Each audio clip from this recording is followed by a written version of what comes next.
कृष्ण हरे कृष्ण कृष्ण कृष्ण हरे हरे, हरे राम राम राम हरे हरे, हरे कृष्ण कृष्ण कृष्ण हरे हरे, हरे राम राम राम हरे हरे, हरे कृष्ण कृष्ण कृष्ण हरे हरे, हरे राम राम राम हरे हरे, हरे कृष्ण कृष्ण कृष्ण हरे हरे, कुंडलीक वरदा विठ्ठल श्री ज्ञानदेव तुकाराम, पंढरीनाथ भगवान की जय, माऊली ज्ञानेश्वर महाराज की जय, जगद्गुरु तुकाराम महाराज की जय, श्री सद्गुरु संत मनाजी बाबा कोंडाजी बाबा महाराज की जय.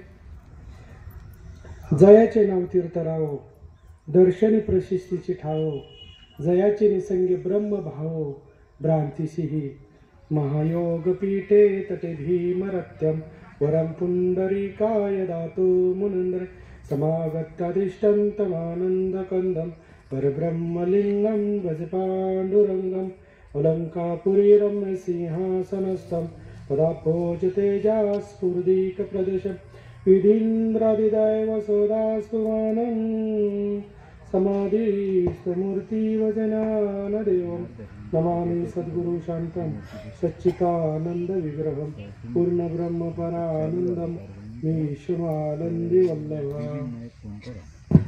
दर्शनी प्रशिस्तीची ठाव, जास्त कोरावड्याचा तरी पुष्कळ नाव तीर्थराव, दर्शनी प्रशिस्तीची ठाव, जयाची निसंगी ब्रह्मभाव भ्रांतीची.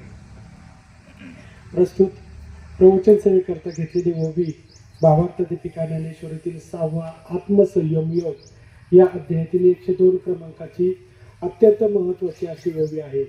या ओवीमधून माऊली महाविष्णू ज्ञानेश्वर भगवान श्रीकृष्ण आणि अर्जुन यांचा जो संवाद होत आहे, या संवादामध्ये उपदेश करत असताना भगवान श्रीकृष्ण अर्जुनाला सांगतायत की काही नावं पवित्र आहेत, ते पवित्र नावं उच्चारल्यानंतर आपल्याला समाधान भेटतं, नवे नवे भगवंताची सुद्धा प्राप्ती होऊ शकते. जयाचे नाव तीर्थराव, ते नाव म्हणजे तीर्थ आहे, राव म्हणजे तीर्थांचा राजा आहे. आणि अशा असे नाव आपल्या मुखामधून उच्चारल्यानंतर किंवा त्यांच्या संगतीमध्ये गेल्यानंतर आपल्याला त्या ठिकाणी भगवंताची प्राप्ती होत असते. अशा पद्धतीने एक अल्पसा अर्थ त्या ठिकाणी या ओवीचा होतो आहे. या ठिकाणी स्वर्गीय सौ आपल्या भारतीय संस्कृतीमध्ये काही उत्तम मरण सांगितलेले आहे. त्यामध्ये पतीच्या अगोदर जाणं, त्याला आपण आयहो वाटा किंवा सोन्याचा वाटा असे पण म्हटलं जातं. असं उत्तम मरण या मावशींना आलेलं आहे. मावशींच्या पश्चात मोठा असा परिवार आहे. त्यामध्ये एक मुलगा, 3 मुली, मुलगा संदीप. आणि या मावशींच्या 5.5 महिने विधीनिमित्ताने आपण या ठिकाणी जमलो आहोत. कुटुंबाला दुःख होणं साहजिक आहे, परंतु इहलोकीची यात्रा पूर्ण करत असताना आपले जे कर्म आहे किंवा आपली जे नैतिक तत्व आहे, नैतिक मूल्य आहे, हे कशा पद्धतीने आपण साकारले पाहिजे याचं मूर्तिमंत उदाहरण म्हणजे हे कुटुंब आहे. या कुटुंबाने या मावशीच्या पश्चात 5.5 महिन्याचा विधी जो आहे त्या ठिकाणी संपन्न करत आहात. म्हणून महाराज मी नेहमी सांगत असतो की आपण गेल्यानंतर आपल्या पाठीमागे आपल्या पाऊल खुणा उमटल्या पाहिजे. आपण देहाने जात असतो, परंतु स्वरूपाने मात्र आपण त्या ठिकाणी कायम त्या ठिकाणी स्मरणातून म्हणा किंवा आपल्या आठवणीतून ते माणूस त्या ठिकाणी शिल्लक राहिले पाहिजे, तर खऱ्या अर्थाने जगणं आहे. नाहीतर एका ठिकाणी मला दसऱ्याची सेवा होती, त्या ठिकाणी दसऱ्याच्या सेवेला गेल्यानंतर सीताराम दादा त्या ठिकाणी असा वाद झाला की महाराजांचं पाकिट भरायचं कोणी दोघा भावांमध्ये. ते अरे म्हणलं मी कधी पाकिट मागितलं तुमच्याकडे. म्हणजे जर दसक्रियेमध्ये भावांचं पाकिटावरून भांडण होत असेल, 5.5 महिना वर्ष श्राद्ध कशी करत असतील ते. म्हणून महाराज या कुटुंबाला विशेष धन्यवाद देतो. आणि या ठिकाणी येण्याचा योग जो आहे ते आदरणीय आमचे श्रीरामदादा गांजाळे यांच्या माध्यमातून या ठिकाणी येण्याचा योग आलेला आहे. खरं तर चाणक्य श्रोते जे असतात त्यापैकी ते एक आहे. महाराज एकदा माझं निमगावमध्ये प्रवचन होतं आणि बोलण्याच्या भागामध्ये माझ्याकडून एक मिस्टेक झाली होती, त्यांच्या लक्षात आली होती आणि त्यांनी मला नंतर ते सांगितली होती.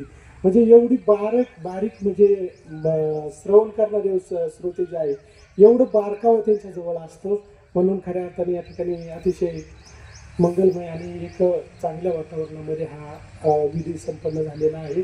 मावशींना ईश्वरचरणी नक्की स्थान भेटलं असेल असं आपण त्या ठिकाणी करायचे. जगद्गुरु तुकोबार आहे, श्री सद्गुरू संत मनाजी बाबा कोंडाजी बाबा यांच्या चरणी लीन होऊन आपला सर्व श्रुतजाने नादवादन करून या ठिकाणी सेवेला सुरुवात करीत आहेत. जयाचे नाव तीर्थ राहो, दर्शनी प्रसिद्धीचे ठावो, जयाचे निसंग ब्रह्म भावो, भ्रांतीशीही जयाचे नाव तीर्थ राहो. काही नाव असे आहे की ते तीर्थापेक्षाही पण पवित्र आहे. नवे नवे तीर्थाचा राजा म्हणून या ठिकाणी ज्ञानोबारायाने त्यांना संबोधलेलं आहे. मग अशी नावं कोणती आहे तर एक नाव आहे भगवंताचं नाव, दुसरं नाव आहे संतांचं नाव, तिसरं आपल्या गुरूंचं नाव असतं आणि चौथं नाव जे आहे ते आपले माता पिता आहे. आपले माता पिता हे जे नाव आहे हे जर शास्त्राच्या दृष्टीने जर आपण यांचा जर विचार केला तर वेद सुद्धा सांगतात मातृदेवो भव. प्रथम जी श्रुती आहे ती आहे मातृदेवो भव, दुसरी श्रुती जी आहे ती आहे पितृदेवो भव, तिसरी श्रुती आचार्य देवो भव, चौथी श्रुती अतिथी देवो भव आणि पाचवी जी श्रुती आहे ती आहे भगवंत देवो भव. म्हणजे वेदाने आई वडिलांना प्रथम स्थान त्या ठिकाणी दिलेलं आहे. का दिलेलं आहे तर त्याचं कारण असं आहे की आई वडिलांनी आपल्याला दुनिया या ठिकाणी दाखवली, आपल्याला जन्म दिला. या अनुषंगाने आपले देव जर कोण असेल तर ते आपले माता पिता असतात. म्हणून त्यांची सेवा करणं हे आपलं आद्य कर्तव्य आहे. त्यांच्या ऋणामधून आपण कधीच उतराई होऊ शकत नाही, परंतु त्यांच्या सेवेने एक थोडासा अल्पसा प्रयत्न आपण त्या ठिकाणी केला गेला पाहिजे. म्हणून आई वडिलांची ज्यांनी सेवा केली, महाराज मी नेहमी सांगत असतो की भगवंताची भक्ती केल्यानंतर किंवा आई वडिलांची सेवा केल्यानंतर, एवढी मनोभावी सेवा केल्यानंतर भगवंत आपल्याला प्रसन्न होईल. परंतु भगवंताची सेवा केली, भगवंत प्रसन्न झाले आणि एकदा का आई वडील गेले तर पुन्हा कुठल्याच भावामध्ये आपल्याला आई वडील भेटणार नाही. एवढे आपले आई वडील हे महत्वाचे असतात. म्हणून तुकोबाराय म्हणतात तुका म्हणे माय बापे अवघी देवाचे स्वरूपे. म्हणून या ठिकाणी ज्ञानोबाराय सांगतात जयाचे नाव तीर्थ राहो. असे काही नाव आहे की ते तीर्थापेक्षाही श्रेष्ठ आहे. त्यामध्ये आहे आपले माता पिता. आणि आपले माता पिता जे असतात महाराज, आपल्यावर कितीही मोठं संकट आलं किंवा काही आपल्याला त्या ठिकाणी ठेच जरी लागली तरी आपल्या मुखामधून भगवंताचं नाव पटकन बाहेर येणार नाही. कोणाचं नाव पहिल्यांदा येतं? आई ग, आई ग असं नाव येतं. किंवा मोठं संकट आलं, एखादा भरधाव एखादा ट्रक येत असेल आणि त्याने आपल्या समोर येऊन अशी जोरात ब्रेक दाबली, आपण काय म्हणतो त्यावेळेस आई ग नाही म्हणतो, बापरे म्हणतो. म्हणजे आई वडील जे आहेत यांचं आपल्या पटकन मुखामध्ये नाव येत असतं, कारण आपल्याला माहित असतं. आता मी उदाहरण म्हणून सांगतो की एक लहान मुलगा असा रस्त्यामध्ये खेळत होता आणि त्या ठिकाणावरून गाड्या जात येत होत्या. ते खेळत असताना त्या ठिकाणावरून एक असा हवालदार चाललेला होता. त्याने त्या लहान मुलाला पाहिलं आणि त्या हवालदाराला असं वाटलं की लहान मुलगा या ठिकाणी खेळतो, एखाद्या गाडीने धक्का दिला, याला इजा पोहोचेल. म्हणून त्याने काय केलं, त्या लहान मुलाने त्या त्या लहान मुलाला म्हटलं बाळा घरी जा. आता लहान मुलं कुठं ऐकत असतात का महाराज? तो लहान मुलगा म्हटला नाही मला या ठिकाणी खेळायचे. आता ते साहेब होते, त्यांनी थोडासा त्यांचा रुबाब दाखवला, मला घरी जाणार ते बघ माझ्या हातात काठी, एक काठी पाठीवर मारली. तर तो लहान मुलगा म्हटला तुम्ही काठी तर मारा, मग मी आईला बोलून आणतो, मग कळेल तुम्हाला काय भानगड. म्हणजे सांगायचं तात्पर्य अरे तू किती मोठा साहेब आहे याच्याशी मला काही घेणं देणं नाही, परंतु माझी आई जी आहे ही माझी आई माझं संरक्षण करणारी आहे. आता ती आई त्या ठिकाणी भांडी धुती का म्हणजे काय धुणं पाणी करते की कुठं मजुरीने कामाला जाते, त्या आईची योग्यता काय आहे ते महत्वाचं नाही, परंतु मुलाच्या दृष्टीने आई ही फार महत्वाची आहे. दुसरं उदाहरण देतो महाराज, आई किती महत्वाची असते किंवा आईची सेवा आपण केली गेली पाहिजे. लहान म्हणजे मुलगा लहान होता, एक 7 ते 8 वर्षाचा मुलगा होता आणि ती जी आई होती ती त्या बाळाला म्हटली बाळा तू झोप आता, संध्याकाळची वेळ होती, तू झोप आता, मी शेजारी भजन चालू आहे, त्या भजनाला मला त्या ठिकाणी जायचं आहे. 7वी वृत्तीची आई होती. तर तुझा लहान मुलगा होता, म्हटलं आई तू जाऊ नको, म्हटला तू जर गेली तर मला या ठिकाणी झोप येणार नाही, मी झोपणारच नाही. तर ते लहान मुलगा नाही म्हटली बाळा मी अगदी 1 तासातच येणार आहे पुन्हा पाठीमागं. तर तो लहान मुलगा म्हटला नाही नाही आई तू नाही गेली पाहिजे, माझ्याजवळ या ठिकाणी मला थापड, मला या ठिकाणी झोपव.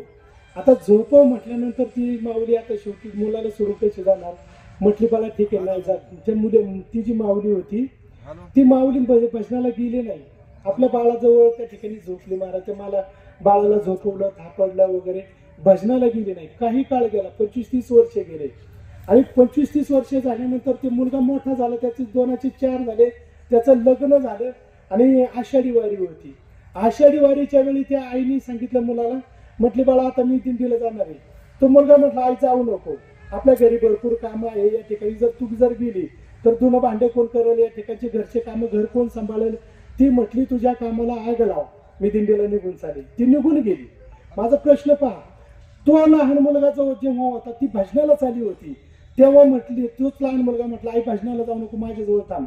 ती माऊली भजनाला गेली नाही, परंतु मोठा झाला तो आणि तोच मुलगा म्हटला दिंडीला जाऊ नको, तरी ती माऊली काय म्हटली तुझ्या कामाला आग लावून मी दिंडीला निघून चालेल.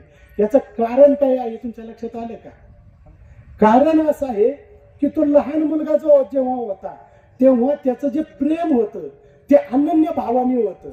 आपल्या आईशिवाय आपलं दुसरं काहीच नाही, आपल्या आई म्हणजेच आपलं सर्वस्व आहे, हा त्याचा भाव होता. जेव्हा तो मोठा झाला, त्याच्या 2चे 4 झाले, प्रेम विभागले गेलं महाराज त्या ठिकाणी.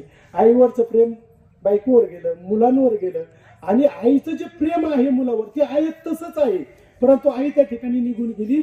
याचं कारण असं आहे तो मुलगा आईशी अनन्य नाही. म्हणून सगळ्यात महत्वाचं काय असेल तर आपल्या आई वडिलांना आपलं प्रेम देणं हे फार महत्वाचं आहे, आणि आपल्या प्रेमावरच त्यांचं आयुष्य वाढत असतं, त्यांना त्या ठिकाणी सद्गती भेटत असती. जर समजा 2 भावांमध्ये मारामाऱ्या होत असतील, दोन्ही मतभर आहेत, परिस्थितीने असे स्ट्रॉंग आहे, पाठीमागची महिला मंडळी बोलू नका, 2 भावांमध्ये अगदी परिस्थितीने स्ट्रॉंग आहे, परंतु 2 भावांमध्ये जर मारामाऱ्या होत असतील, आई वडिलांची ते सेवा चांगले करतात, परंतु भावाभावांमध्ये पटत नाही. तुम्हाला मी प्रश्न विचारतो, त्या आई वडिलांना त्या ठिकाणी शांती भेटेल दादा? भेटणार नाही. मुलं प्रतिकूल परिस्थितीत असू द्या, परंतु भावाभावांचं प्रेम चांगलं आहे, त्यावेळी आई वडिलांना जे समाधान होणार आहे ते फार वेगळं आहे, आणि तेच संस्कार आहे. म्हणून या ठिकाणी ज्ञानोबा सांगितलंय की असे जे आई वडील आहे, ज्या आई वडिलांनी आपल्या मुलांवर चांगले संस्कार केले ते खऱ्या अर्थाने त्या ठिकाणी धन्य आहे. आपुल्या हिता जो असे जागता धन्य माता पिता तयाची या. आता आपण जर व्यावहारिक दृष्ट्या जर विचार केला तर आपण आपलं कर्तृत्व सिद्ध केल्यानंतर जो मान भेटणार आहे किंवा एखाद्या ठिकाणी दादा आपल्याला पुरस्कार भेटतो, तो आपल्या कर्तृत्वावर भेटतो. परंतु अध्यात्मामध्ये आपलं जर कर्तृत्व जर महान असेल तर ते अध्यात्मामध्ये त्या मुलाला त्या ठिकाणी धन्यता दिली जात नाही, त्याच्या आई वडिलांना दिली जाते. का दिली जाते? कारण त्या आई वडिलांनी त्याच्यावर जे संस्कार केलेले आहे, म्हणून त्या आई वडिलांना त्या ठिकाणी धन्यता दिलेली असते. म्हणून या ठिकाणी ज्ञानोबा सांगतात, जयाचे नाव तीर्थ नाव दर्शनी परशीची चिठावं, जयाची निसंगी ब्रह्म भाव भ्रांतीशी. म्हणून आपल्या आई वडिलांची जी सेवा आहे ही सेवा फार अशी वेगळ्या पद्धतीने करावी लागते. असं काही नाही फक्त प्रेमाने आई बोला, प्रेमाने बाबा बोला असं बोललं तरी त्यांना भरपूर काही भेटलेलं असतं. आपण 500 रुपयाची नोट काढली आणि आईच्या हातात दिली म्हणजे ती समाधानी होणार आहे असं त्याचा अर्थ होत नाही. आपण रुपया नाही दिला परंतु प्रेमाने तिच्या पाया पडली, तिची सेवा केली, तिला जे काही पाहिजे, जे काही दवा औषध आहे ते आणून दिलं, तिला काय करायचे पैशाचं अडकायचं महाराज. म्हणून महाराज आपलं जे कर्तव्य आहे हे निष्काम कर्तव्य जर काय असेल तर ते आपल्या आई वडिलांची सेवा करणं आहे. आणि ज्याने आई वडिलांची सेवा केली तो विश्वामध्ये त्या ठिकाणी तरला गेला, नवे 3ही लोकांमध्ये त्याला त्या ठिकाणी मान भेटत असतो. तुम्हाला एक पुराणातली कथा सांगतो की आपण गयेला का जातो तर आई वडिलांचं श्राद्ध करण्यासाठी जातो, असं म्हणजे आपल्याला आपल्या शास्त्रामध्ये त्या ठिकाणी उल्लेख आलेला आहे. मी जर प्रश्न विचारला आपण गयेलाच का जातो श्राद्ध करण्यासाठी, जर समजा आपण नाशिकला श्राद्ध केलं तर आपल्या आई वडिलांना मोक्ष भेटणार नाही का? किंवा आपण आळंदीला त्या ठिकाणी त्या श्राद्ध केलं तर आपल्या आई वडिलांना त्या ठिकाणी मोक्ष भेटणार नाही का? गयेला असं विशेष महत्व का आहे तर त्याचं कारण फार सुंदर आलेलं आहे शास्त्रामध्ये. काय झालं की एक गयासूर नावाचा एक फार मोठा दैत्य माजलेला होता, आणि तो गयासूर नावाचा दैत्य होता, त्यांनी सगळ्यांना असं त्रस्त केलं होतं, सगळ्यांना त्याचा असा मनस्ताप होत होता. समाजाला होत होता असं नाही, देवी देवतांना सुद्धा त्याचा मनस्ताप त्या ठिकाणी होत होता, एवढा तो प्रबळ होता. तर सगळ्या देवदेवता जे होत्या त्या भगवान महाविष्णूकडे गेल्या आणि भगवान महाविष्णूला म्हटलं तुम्हीच आता या संकटामधून बाहेर काढा. आता बाहेर काढा म्हटल्यावर भगवान महाविष्णू म्हटले ठीक आहे, काय हरकत नाही, माझं कामच हे आहे की सृष्टीची त्या ठिकाणी संगोपन करणं किंवा सृष्टीचं त्या ठिकाणी लालन पालन करणं हे भगवान महाविष्णूचं त्या ठिकाणी काम आहे. तर भगवान विष्णू म्हटले ठीक आहे, मी त्याचा त्या ठिकाणी बंदोबस्त करतो. पण स्वतः भगवंत त्या ठिकाणी युद्धासाठी त्या गयासुरासमोर आले आणि गयासुरासमोर त्या ठिकाणी युद्ध सुरू झाल्यानंतर पहिला दिवस झाला. एवढे अस्त्रशस्त्र त्या ठिकाणी भगवंताने वापरले, परंतु त्या गयासुरावर काहीही परिणाम झाला नाही. भगवंताला सुद्धा शिव दिला. दुसरा दिवस उगवला, तिसरा दिवस उगवला. भगवंत सुद्धा विचार करायला लागले की असं काय टॉनिक आहे, हा मला अक्कलला का जात नाही, हा मला वश का होत नाही. मी एवढे भारी भारी अस्त्रशस्त्र याच्यावर सोडले, हा त्या ठिकाणी जीरबंद का होत नाही, असं भगवंताला नेहमी वाटत असायचे. असं 15 दिवस युद्ध चाललं महाराज. 15 दिवस एवढं घनाघोर युद्ध चाललं की भगवंताला सुद्धा प्रश्न पडला की याच्याजवळ अशी काय शक्ती आहे, अशी काय ताकद आहे की हात तारला जातोय. 16वा दिवस उगवला आणि 16वा दिवस उगवल्यानंतर भगवंताने एक बाण सोडला आणि बाण सोडल्यानंतर त्याच्या असं खांद्याला लागला. त्या ठिकाणी तो मूर्छित होऊन पडला. तो गयासूर मूर्छित होऊन पडल्यानंतर भगवंताला थोडंसं समाधान वाटलं, परंतु भगवंताला जो प्रश्न पडला होता तो फार महत्वाचा होता. भगवंत त्या ठिकाणी आले आणि त्या गयासुराची जे मान आहे, डोकं आहे, आपल्या मांडीवर घेतलं आणि मांडीवर घेतलं. म्हटला तू काही कुणी सामान्य नाही. म्हटलं तू 15 दिवस मला शिव दिला, 16व्या दिवशी तू मूर्छित होऊन पडला. म्हटला तुझ्या पाठीमागे काहीतरी दैवी शक्ती आहे. म्हटला ती शक्ती कुठली आहे ती मला तेवढी कळली पाहिजे. म्हटलं तू असं काय तुला वरदान भेटलेलं आहे ते मला कळलं पाहिजे. त्यावेळी गयासुराने सांगितलं, देवाला सांगितलं की तुम्ही 15 दिवस काय वर्षभर जरी माझ्याबरोबर युद्ध केलं असतं तरीही पण मी तुम्हाला त्या ठिकाणी पराभूत झालो नसतो, परंतु माझ्याकडून एक छोटीशी चूक झाली आणि त्या चुकीचा परिणाम हा आहे. म्हणून या ठिकाणी मी तुम्हाला त्या ठिकाणी मूर्छित होऊन पडलेलो आहे. त्यावेळी भगवंताने विचारलं अशी काय चूक झाली, 15 दिवस तुम्हाला शिव देतो याचा अर्थ काहीतरी तू मतपर आहे, काहीतरी तुझ्याकडं काहीतरी सामर्थ्य आहे. त्यावेळी त्या गयासुराने सांगितलं 15 दिवस मी युद्धाला येत असताना मी माझ्या आई वडिलांच्या पाया पडून येत असायचो. त्यामुळं माझ्या आई वडिलांनी जो आशीर्वाद मला दिलेला आहे त्या आशीर्वादाच्या बळावर या ठिकाणी मी युद्ध करत असायचो. तुम्ही 15 काय वर्ष नाही 12 वर्ष तुम्ही माझ्याबरोबर युद्ध केलं असतं तरीही पण मी पराभूत झालो नसतो. माझी चूक अशी झाली. आज मला थोडासा गर्व झाला, त्या ठिकाणी अहंकार झाला की मी भगवंताला सुद्धा ऐकत नाही. एवढा मी श्रेष्ठ आहे, म्हणजे मी सगळ्यांपेक्षा श्रेष्ठ आहे आणि आज येत असताना फक्त मी माझ्या आई वडिलांचं त्या ठिकाणी दर्शन घेतलं नाही, म्हणून या ठिकाणी मूर्छित होऊन पडलो. म्हणून महाराज भगवंताने सुद्धा गयासुराला त्या ठिकाणी वरदान दिलं की या ठिकाणी तू आता दिवे ठेवणार आहे. या ठिकाणी जो कोणी म्हणजे मुलगा आपल्या आई वडिलांचं श्राद्ध करेल त्या आई वडिलांना त्या ठिकाणी सद्गती त्या ठिकाणी भेटल्याशिवाय राहणार नाही. म्हणून गयेला त्या ठिकाणी विशेष महत्व आहे. का आई वडिलांच्या पाया पडायच्या हा प्रश्न निर्माण होत असतो. तर आई वडिलांच्या पाया पडल्यानंतर 4 गोष्टींमध्ये वाढ होत असते. पहिली गोष्ट जी आहे शास्त्रकार सांगतात अभिवादनशीलस्य नित्यम रुद्ध सेवेला चत्वरीत वर्धनते आयुर्विद्या यशोबलम. आई वडिलांच्या पाया पडल्यानंतर, ज्येष्ठ मंडळींच्या पाया पडल्यानंतर किंवा आपल्यापेक्षा मोठे जे थोर आहे त्यांच्या पाया पडल्यानंतर 4 गोष्टींमध्ये वाढ होत असते. आयुर्विद्या यशोबलम, आयुष्य, यश, बळ आणि विद्या यामध्ये वाढ होत असते. म्हणून आई वडिलांच्या त्या ठिकाणी आपण पाया पडायचे असतात किंवा ज्येष्ठ मंडळींच्या त्या ठिकाणी पाया पडायचे असतात. तुम्ही म्हणता महाराज हे सत्य आहे का? अगदी महाभारतातली तुम्हाला एक प्रसंग सांगतो. हा रोचक प्रसंग आहे. ज्यावेळी भारतीय युद्ध होणार त्यावेळी महाराज या कौरवांच्या बाजूने 11 अवक्षण्य सैन्य होतं आणि पांडवांच्या बाजूने 7 अवक्षण्य सैन्य होतं. तर त्यांच्यामध्ये युद्ध होणार. एक बाजूला भगवंत उभे आहे, दुसऱ्या बाजूला भीष्माचार्य आहे, कृपाचार्य आहे, द्रोणाचार्य आहे, कर्ण आहे, विकर्ण आहे. हे सगळे मतपर एका बाजूने होते आणि ते युद्ध सुरू होणार. युद्धाचा पहिलाच दिवस शंख फुकला जाणार, परंतु त्या ठिकाणी फक्त धर्मदेव येण्याचा बाकी होता. दोन्ही बाजूला असे म्हणजे दोन्ही बाजूला सैन्य उभे होते. कौरवांच्या बाजूला कौरवांचे सैन्य, पांडवांच्या बाजूला पांडवांचे सैन्य. आणि त्या ठिकाणी धर्मदेवाचा रथ त्या ठिकाणी आला आणि धर्मदेव फार नीतिवान होते महाराज. त्यांना धर्मदेव का म्हणायचे? कारण ते धर्माने त्या ठिकाणी आपलं आचरण त्या ठिकाणी व्यतीत करायचे किंवा धर्माने जीवन जगायचे, म्हणून त्यांना धर्मदेव असं म्हटलं जायचं. त्यांचं मूळ नाव युधिष्ठिर, परंतु धर्माचं पालन करतायत म्हणून धर्मदेव. तर धर्मदेव त्या ठिकाणी आले आणि धर्मदेवाने काय केलं की आपल्या सैन्याच्या बाजून रथ उभा केला. आपलं जे धनुष्य होतं रथामध्ये ठेवलं, रथामधून खाली उतरले आणि कौरवांच्या दिशेने पायी चालायला सुरुवात केली. आता हा जो प्रसंग आहे महाराज, हा भीमदादाने पाहिला. भीमदादाने विचार केला की आपल्याला ज्यांच्याबरोबर युद्ध करायचंय, जे आपल्यावर बाळ सोडणार आहे, आपला दादा त्यांच्याच बाजूने चाललेला आहे. आता वास्तविक पाहता ते विचारलं पाहिजे होतं का नाही, परंतु भीमदादाने विचारलं नाही. आपली गदा खाली ठेवली आणि त्या धर्मदेवाच्या पाठीमागे चालायला सुरुवात केली. ही आपली संस्कृती सांगतोय महाराज मी यातून, की मोठा भाऊ जर योग्य मार्गाने चालला असेल तर बारक्या भावाने फार वळवळ करायची नाही, त्याच्या पावलावर पाऊल ठेवूनच चाललं पाहिजे.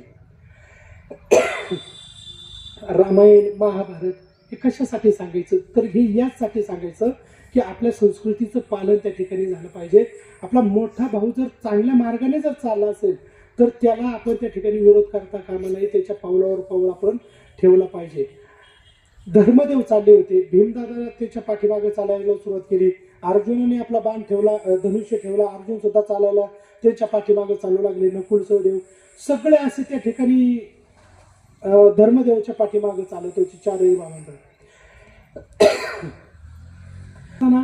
हे जे धर्मदेव होते, हे युधिष्ठिर जे होते, हे पितामह भीष्मांच्या रथाजवळ आले आणि पितामह भीष्मांच्या रथाजवळ आल्यानंतर त्या ठिकाणी हात जोडून उभे राहिले.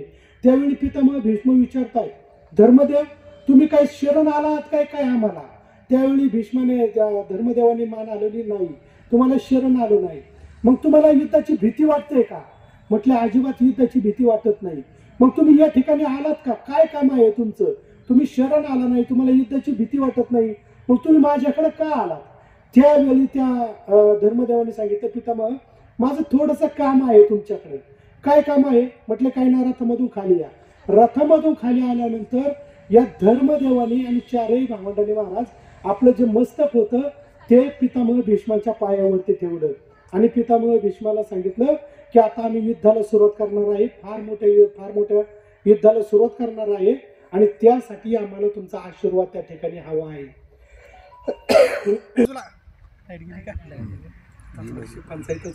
म्हणजे प्रतिस्पर्धी जे आहे, आपल्या बरोबर जे युद्ध करणार आहे, त्यांच्या त्या ठिकाणी समोर येऊन उभे राहिले आणि पितामह भीष्मांचे पाय पडला, म्हणतात की आम्हाला तुमचा आशीर्वाद पाहिजे, आम्हाला युद्धाला सुरुवात करायची.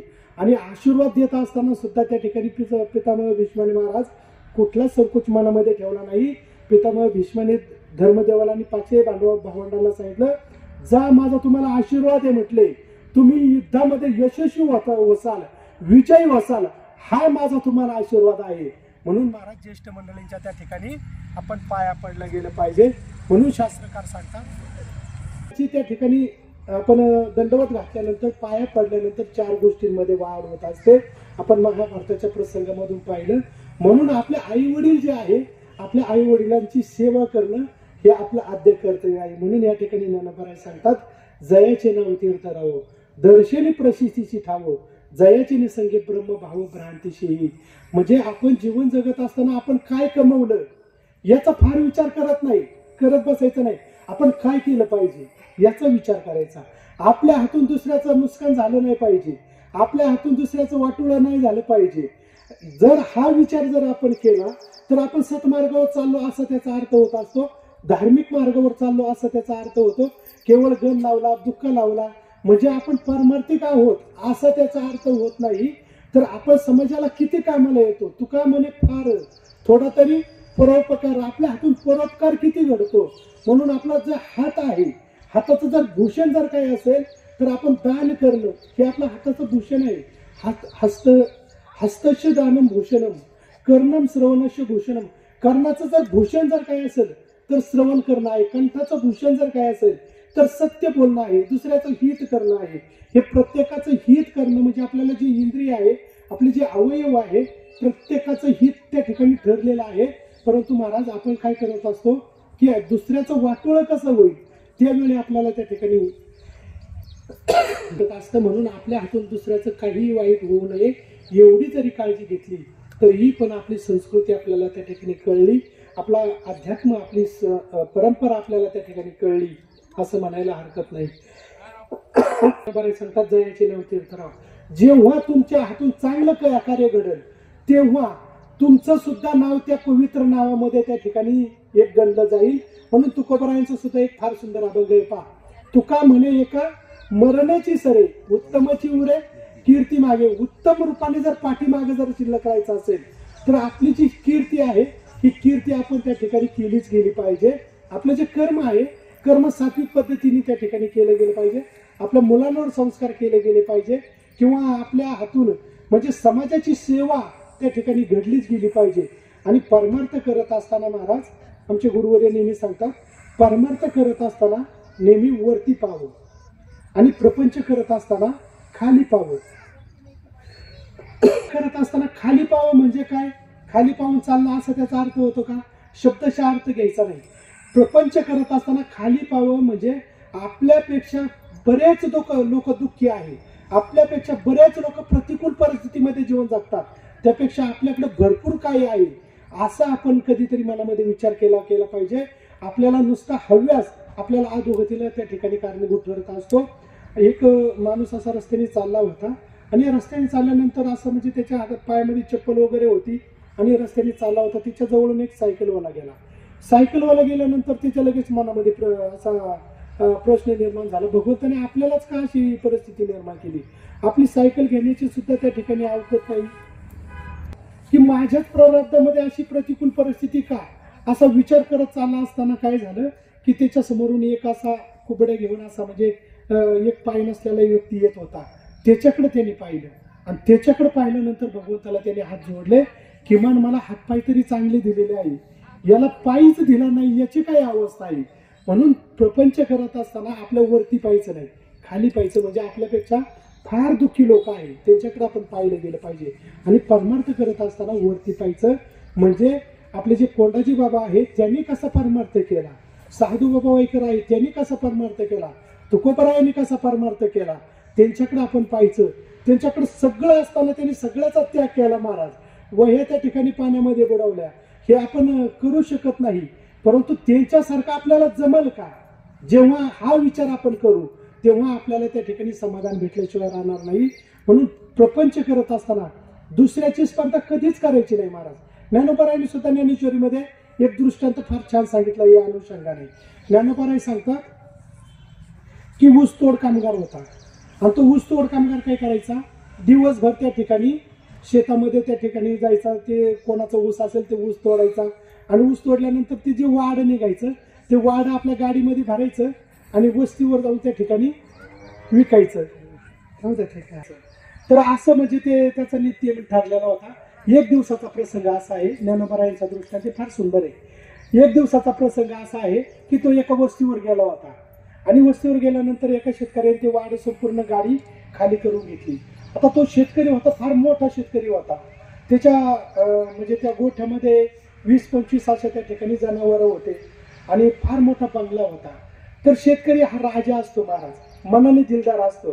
ती गाडी संपूर्ण त्या ठिकाणी खाली झाली आणि त्या जो ऊसतोड कामगार होता त्याला तो शेतकरी म्हटला, दादा आता गाडी खाली केलेलीच आहे, आता काही तुम्हाला दुसरी ठिकाणी जाण्याचं काही काम नाही, एक काम करा, फक्त माझी एक विनंती आहे, माझ्या घरामध्ये या, थोडासा चहा घ्या आणि मग तुम्ही तुमच्या वस्तीवर निघून जा. तर तो म्हटलं ठीक आहे, दिवसभर एवढा दमलो, म्हटला पहिल्यांदा एवढा राजा भेटला गाड्या मला. तर त्याने त्या ठिकाणी ते बैल वगैरे त्या गाडीला तसेच उभे केले आणि तो बंगल्यामध्ये आला. तोपर्यंत त्यांनी बंगला कधीच पाहिला नव्हता. त्या कामगाराने, ऊसतोड कामगाराने बंगला कधीच पाहिला नव्हता. तो त्या बंगल्याकडेच पाहत राहिला. त्याचं ते झुंबर कसं आहे, त्याच्या लाईटी कशा आहे, त्याची PVP कशी केलेली आहे, त्यामध्ये तो सोफा कसा आहे, हे सगळं तो निहाळत होता. हे करत असताना तो मनामध्ये विचार करत होता, किती मोठा बंगला आहे, याच्या पुढे तर स्वर्ग सुख सुद्धा फिका असेल असा विचार करत होता. काय झालं, तेवढ्यामध्ये चहा आला. चहा त्याने घेतला आणि चहा ती बशी वगैरे त्या ठिकाणी ठेवली. त्या बंगल्याकडे पाहतच त्या बंगल्यामधून बाहेर पडला. त्या बंगल्यामधून तो बाहेर पडला दादा, परंतु तो बंगला जो आहे त्याच्या डोक्यातून मात्र बाहेर पडला नाही. तो त्या बंगल्याचाच विचार करत होता आणि तो आपल्या झोपडीवर आला. झोपडीवर आल्यानंतर त्याने त्या झोपडीकडे पाहिलं आणि तो बंगला आठवायला सुरुवात झाली. म्हटलं कुठं तो बंगला, कुठे ही झोपडी? त्याने विचार केला, आतमध्ये गेला, एक काडी पिटी घेतली, काडी ओढली, त्या झोपडीला आग लावून दिली. ज्ञानोबारायांचा दृष्टांत आहे महाराज, तरी लोकांची धवळारे देखोनी मनोहरे, असं ती आपुले तणारे मोडावे किवी. लोकांचा बंगला पाहिला म्हणून तसाच बंगला आपल्याला तयार करायचा आहे. म्हणून तणारे म्हणजे ते तणापासून तयार केलेली झोपडी, म्हणून आपण आपल्या झोपडीला आग लावून द्यायची का? अहो बंगला तर सोडा सोडा, झोपडी पण गेली ना, राहण्याची पंचायत झाली. म्हणून प्रपंचामध्ये कधी स्पर्धा करायची नाही. आणि जर स्पर्धा जर आपण करायला सुरुवात केली की आपण अधोगतीच्या मार्गाला त्या ठिकाणी गेल्याशिवाय राहत नाही.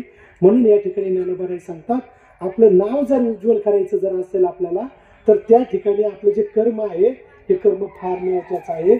म्हणून या ठिकाणी ज्ञानोबा सांगतात, जयाचे नाव चिंत राहो, दर्शनी प्रशस्तीची ठावो, जयाचे निसंग ब्रह्म भावो, भ्रांतीशीही. म्हणून त्या ठिकाणी जयाची निसंगे ब्रह्म भावो. आता संगती सुद्धा फार महत्वाची आहे महाराज. आपण आतापर्यंत या ओवीच्या पूर्वार्धामध्ये बोलत होतो. आता उत्तरार्ध सुद्धा फार सुंदर आहे या ओवीचा.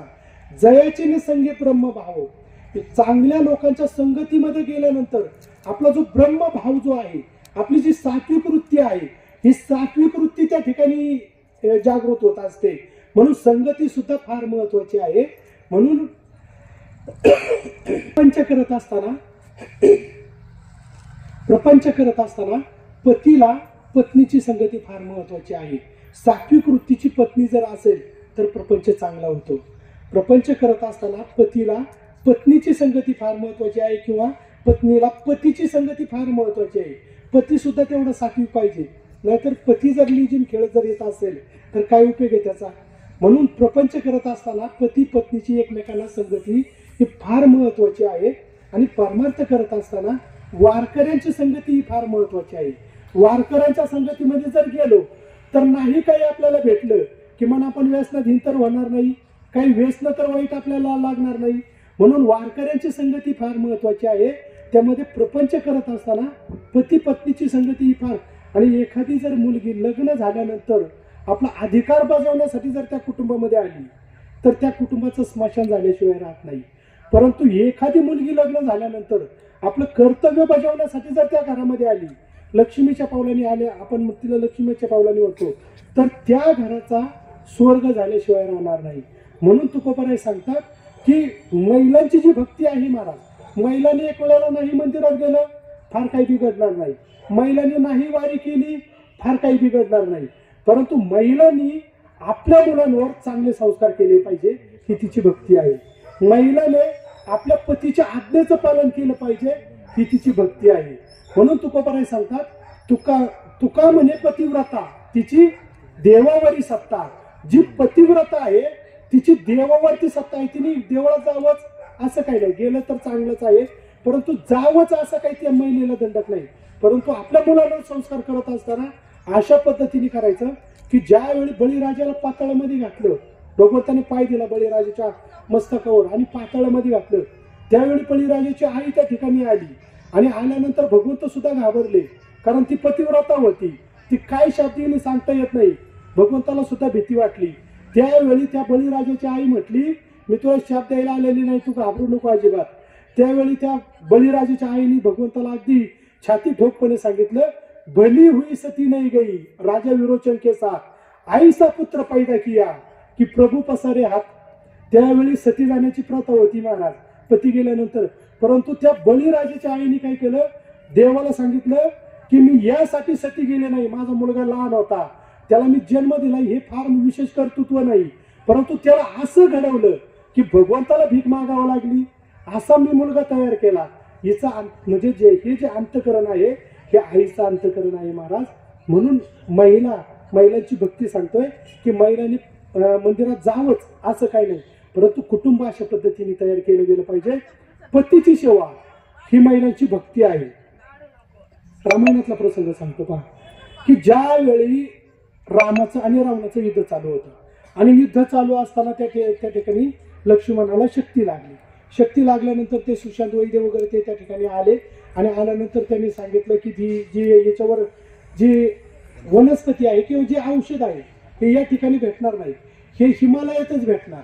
ते हिमालयातून ते जे औषध आहे उद्या सकाळपर्यंत, उद्या सूर्योदय होण्याच्या अगोदर जर आलं तरच लक्ष्मणांचा त्या ठिकाणी जीव वाचणार आहे. आता एवढे पटकन कोणी हिमालयात जायचं, ते आहे कन्याकुमारी, त्या भागामध्ये कन्याकुमारीच्या त्या ठिकाणी रामेश्वर त्या ठिकाणी ते शिवलिंग तयार केलं ना, त्या ठिकाणी शक्ती लागली होती. तर एवढ्या लवकर हिमालयात जायचं कोणी, लगेच पाठीमागे यायचं कोणी. आता हे एकमेव काम करणारे फक्त हनुमंतराय होते. प्रभू रामचंद्रांनी सांगितलं हनुमंतरायांना, तुम्ही त्या ठिकाणी जायचं, तुम्ही तुमच्याशिवाय ते काम होऊ शकत नाही. तर हनुमंतरायांनी म्हटले काय हरकत नाही आणि जय श्रीराम केलं आणि त्या ठिकाणी उड्डाण केलं. गेलं त्या ठिकाणी. गेल्यानंतर ज्यावेळी तो पर्वत पाहिल्यानंतर सगळ्या वनस्पती दिसत होत्या. आता नेमकी वनस्पती कशी ओळखायची? मग हनुमंतरायांनी काय केलं महाराज, सगळ्यांना नेता आहे तो जो पर्वत होता पर्वतच उचलला आणि पुन्हा भजन करत पाठीमागे निघाले.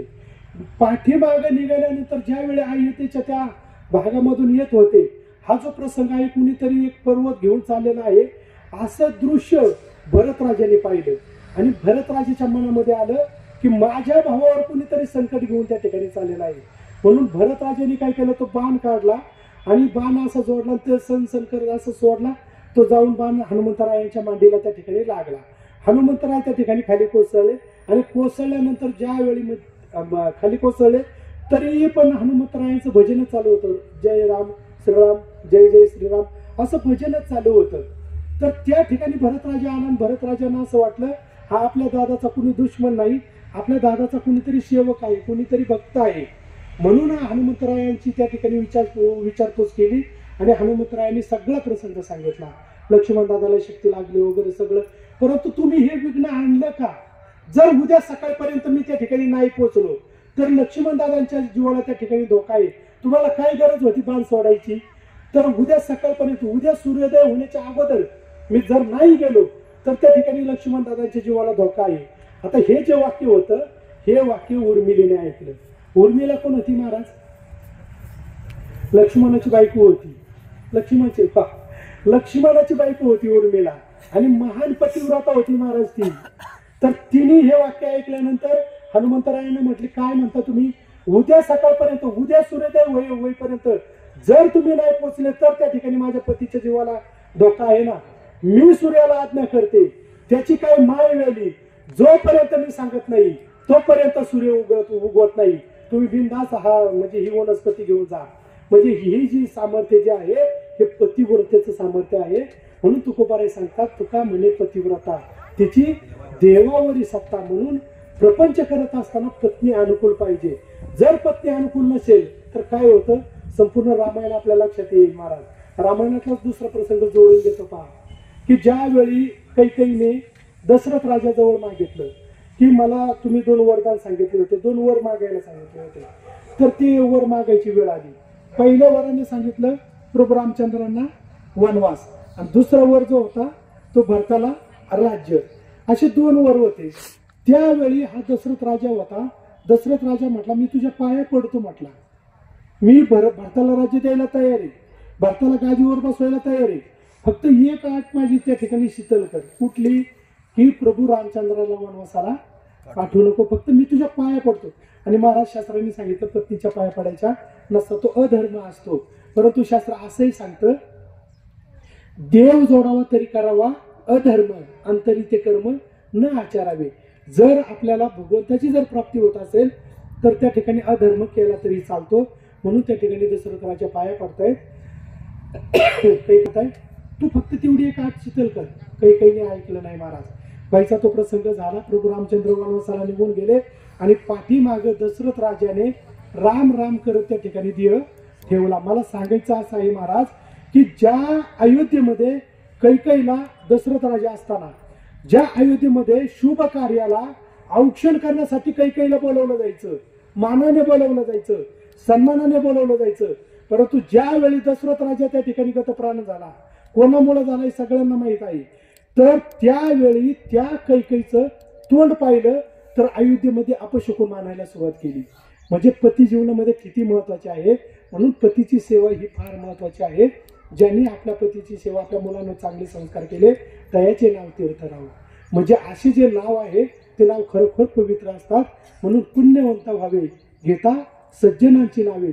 अशा लोकांची आपल्याला आठवण जरी आली तरीही पण आपलं पुण्य त्या ठिकाणी कुठेतरी उदयाला आला असं म्हणायला हरकत नाही.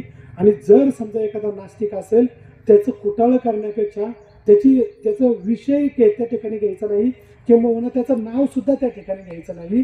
जर नाव आपण त्या ठिकाणी घेतलं, कुटाळं केलं, तर समजायचं आपलं पाप कुठंतरी आपलं आड येतं. म्हणून या ठिकाणी महाराज आपुले आपण करा सोडवणं. या ठिकाणी आपली वेळ संपलेली आहे आणि आजची दादांनी सांगितलं की तिथे पण फार मोठी आहे. आपले एक 10-5 मिनिटं होते शिल्लक, अजून पसैदान आहे, त्यामुळे तेवढे मिनटं मी राखून जो काळ आहे महाराज हा 2020चा आहे. फार वेळ माणसं मांडी घालून बसू शकत नाही. आता बसले तर गुडघे दुखणार, नाही गुडघे दुखले तर पाठण दुखणार, पाठण नाही दुखली तर लघवीला तरी येणार. हे प्रसंग म्हणजे ह्या अडचणी चालूच असतात. म्हणून श्रोत्यांचे चेहरे पाहून आपण या ठिकाणी वेळेत आणलेलं बरं असतं. थोडक्यात पण गोड जर सांगितलं ना तर लक्षात राहतं, नाहीतर पालत्या गडावर किती पाणी ओतलं तरीही ते काही कामाचं नसतं. म्हणून महाराज या मावशीला ईश्वरचरणी स्थान भेटण्यासाठी तुम्ही आम्ही या ठिकाणी जमलो आहोत. मावशींचा जो स्वर्गाचा प्रवास जो आहे हा प्रवास त्या ठिकाणी होत असतो. का 5.5 महिने करायचे, आता हे जे काही तर सांगतात 5.5 महिने हे आपल्या शास्त्रातच नाही, असं नसतं महाराज. कुठलीही परंपरा होता म्हणजे कुठलीही आपली जी संस्कृती आहे परंपरा आहे त्याला काहीतरी कारणं असतात. आपल्या म्हणजे जो व्यक्ती गेलेला आहे तो व्यक्ती गेल्यानंतर त्या वर्षभरामध्ये 96 प्रकारचे विधी करायचे असतात. त्या ठिकाणी 96 प्रकारचे श्राद्ध करायचे असतात. मग ते 96 प्रकारचे श्राद्ध जे आहे हे 4 दिवसाला एक येतं. वर्षभराचे जर आपण विचार जर केला 4 दिवसाला एक श्राद्ध करायचं असतं. आपल्याला शक्य आहे का 4 दिवसाला एक श्राद्ध करायला? करता येणार नाही. 4 दिवसाला एक विधी करायला शक्य नाही.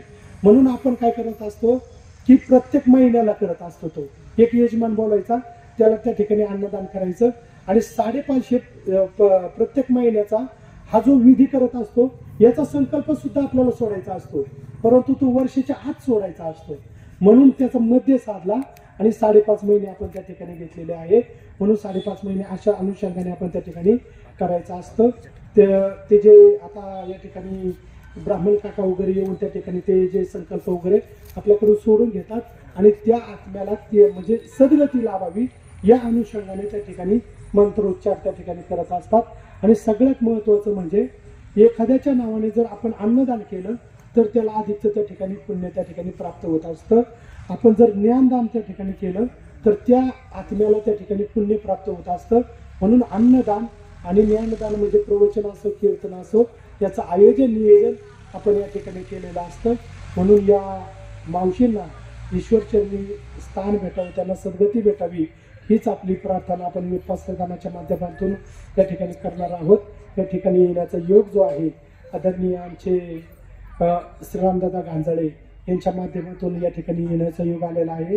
आणि काही माणसं जे असतात महाराज ते चोखंदळ असतात, पारखी असतात, ते बरोबर म्हणजे आपल्या शास्त्रानुसार कोण बोलतं किंवा धर्माचं पालन करण्यासाठी म्हणजे धर्म कसा आहे म्हणजे असं धर्माची माहिती कोण व्यवस्थित सांगतो अशी माहिती घेणारे काही ठराविक माणसं असतात.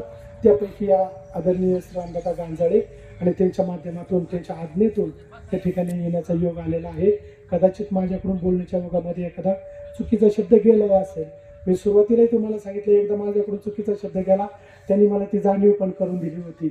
म्हणजे सांगायचं तात्पर्य असं की आम्ही या ठिकाणी बोलत असतो म्हणजे सगळंच आमचं बरोबर आमच्या मुखातून शब्द बाहेर येतील असं नाही. जे काही चुकलं असेल ते माझ्या बुद्धीचा दोष आहे, परंतु जे काही चांगलं आहे ते आपलं साधू संतांचं आहे, आपली संस्कृती आहे, आपली परंपरा आहे, तिचं पालन आपण केलं गेलं पाहिजे. आपल्या आईवडिलांची सेवा आपण त्या ठिकाणी केली गेली पाहिजे. म्हणून या ठिकाणी आपण सर्वजण उपस्थित आहात. म्हणून आपली वेळ पण या ठिकाणी संपलेली आहे. माऊली महावैष्णव नानोबाराय, जगद्गुरु तुकोबाराय, श्री सद्गुरु संत मनाजी बाबा, कोंडाजी बाबा यांच्या चरणी लीन होऊन आपला सर्व श्रोतोजनांना अभिवादन करून या ठिकाणी सेवेला पूर्ण विराम. पुंडलिक वरदारी विठ्ठल श्री ज्ञानदेव तुकाराम, पंढरीनाथ भगवान की जय, माऊली ज्ञानेश्वर महाराज की जय, जगद्गुरु तुकाराम महाराज की जय.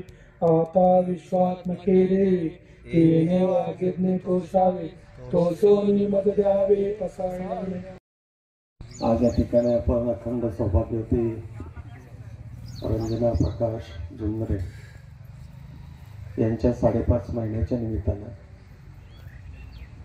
त्यांच्या स्मृती जागवण्यासाठी हा जो कार्यक्रम या ठिकाणी आयोजित केलेला आहे, त्यांच्याप्रती असणारा आदरभाव, त्यांच्याप्रती असणारं प्रेम ते व्यक्त करण्यासाठी आपल्या हिंदू धर्मशास्त्रामध्ये जे काही विधी आहेत त्या विधीनुरूप आपण सर्वच जण या ठिकाणी त्यांना एक आदरांजली अर्पण करण्याच्या निमित्ताने उपस्थित आहोत. विशेषतः आमचे ज्येष्ठ मार्गदर्शक प्रकाशदादा जुंद्रे यांनी गेले अनेक वर्ष मुंबईसारख्या शहरामध्ये वास्तव्य केलं आणि त्यांच्या खांद्याला खांदा लावून आपला प्रपंच पुढे नेण्याचं काम या आमच्या मातेने केलं. विशेषतः शाहिरी कलेची आवड या अगदी धोंडीभाऊ बाबा जुंद्रे यांच्यापासून तर पुढे सुद्धा प्रकाशदादांनी तो वारसा चालवला.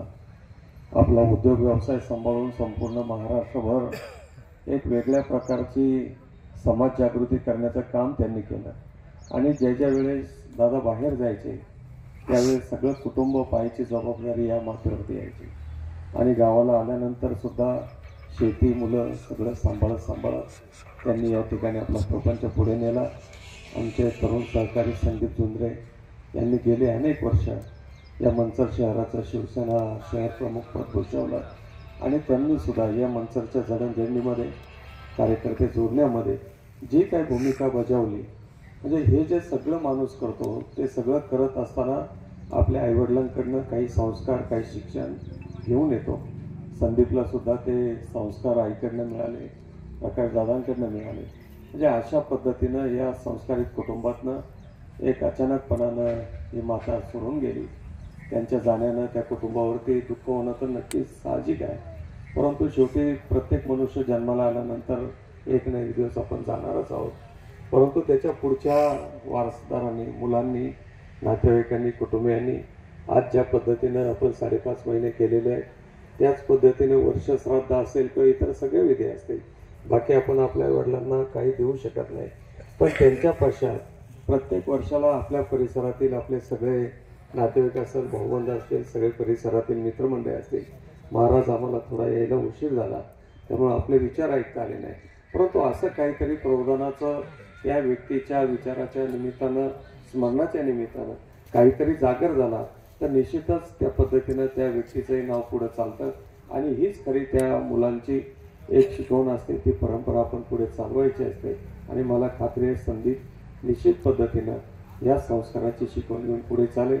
उपस्थित सर्वांच्याच वतीनं मंचर शहरातील सर्व ग्रामस्थ, आमचा सगळा शिवसेना उद्धव बाळासाहेब ठाकरे परिवार यांच्या वतीनं विनम्र अशी आदरांजली अर्पण करतो आणि थांबतो.